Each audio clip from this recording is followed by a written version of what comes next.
C'est une question fondamentale aujourd'hui. Que fait-on des équipements électriques et électroniques? Que fait-on de nos équipements en fin d'usage ou en fin de vie?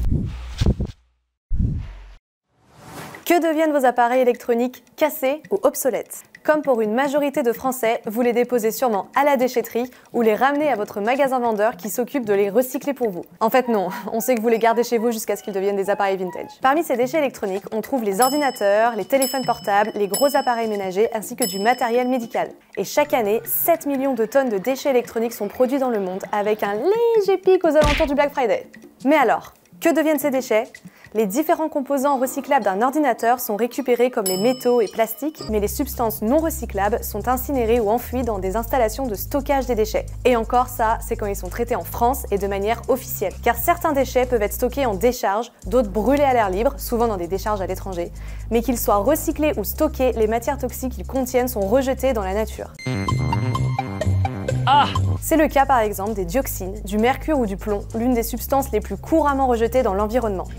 Mais attention, même si aujourd'hui le recyclage est à privilégier, il faut garder en tête qu'il n'est pas non plus une solution miracle. En effet, il n'élimine pas 3 facteurs. 1. Le fait de jeter un produit après utilisation augmente toujours le volume de déchets et donc la pollution. 2. Et c'est Jean-Marc Jancovici qui le dit, l'élément que l'on cherche à récupérer peut être tellement dilué dans l'objet final qu'il faut plus d'énergie pour l'isoler que dans le minerai initial. Ainsi, certains métaux ne sont quasiment pas récupérables dans les objets qui en contiennent. Donc recycler l'électronique consiste au mieux à récupérer l'or, le cuivre, l'étain des ordinateurs et téléphones, mais pas le reste. 3. Si vous avez jeté votre téléphone portable, c'est souvent pour en acheter un autre.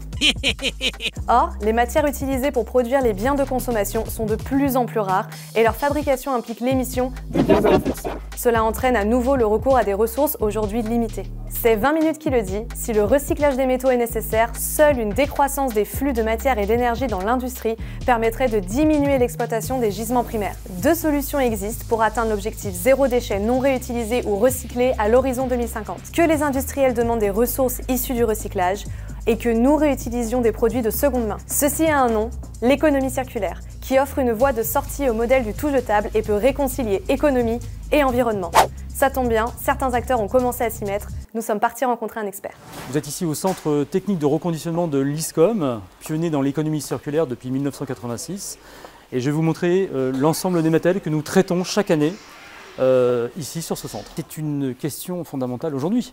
Que fait-on des équipements électriques et électroniques? Que fait-on de nos équipements en fin d'usage ou en fin de vie? Et le but de ce centre où vous êtes présent aujourd'hui, c'est de donner une seconde vie à l'ensemble des marchés que nous avons. Nous louons du matériel informatique, du système de caisse, du matériel BTP. Et ici sur ce centre, le but du jeu, et on peut le voir juste là, c'est de donner une seconde vie à tous ces produits qui ont été loués pendant 2 ans, 3 ans ou 4 ans. Il va être nettoyé, audité, testé. Et le but du jeu, c'est de le remettre sur le marché d'occasion. C'est ça l'économie circulaire. C'est ne pas s'arrêter qu'à un simple contrat de location, mais bien donner une seconde vie après ce contrat de location. Nous avons comme exemple, je vous en parlais, des téléphones fixes, du serveur, des systèmes de caisse. Bref, tous les matériels que nous louons, quel que soit le marché, va passer par ce centre. Quelques chiffres aussi, nous traitons un peu plus de 30 000 matériels par an. Quand je dis 30 000 matériels, c'est du matériel informatique. Alors nous avons une spécificité dessus, puisque c'est le volume le plus important aujourd'hui du centre. Nous allons auditer, tester vraiment jusqu'au bout le matériel, nous allons l'éprouver pour savoir s'il ne présente pas de défaut, s'il fonctionne, et surtout une partie très importante qui est la partie RGPD, la partie effacement de données sécurisées, que nous assurons complètement au sein du centre. Nous avons une capacité aujourd'hui de 150 postes en parallèle, donc nous avons un vrai site de production. Le but du jeu, c'est vraiment de tester, d'auditer, d'effacer le plus rapidement possible. Le reste va partir au recyclage. Sur 100 machines, 82% vont retrouver une seconde vie. 18% vont finir au recyclage. Cela pour 2 phénomènes assez simples. Le premier, c'est que le matériel peut être obsolète. Il n'a pas de valeur sur le marché de l'occasion. Le deuxième, c'est qu'il est trop abîmé et économiquement trop cher à réparer.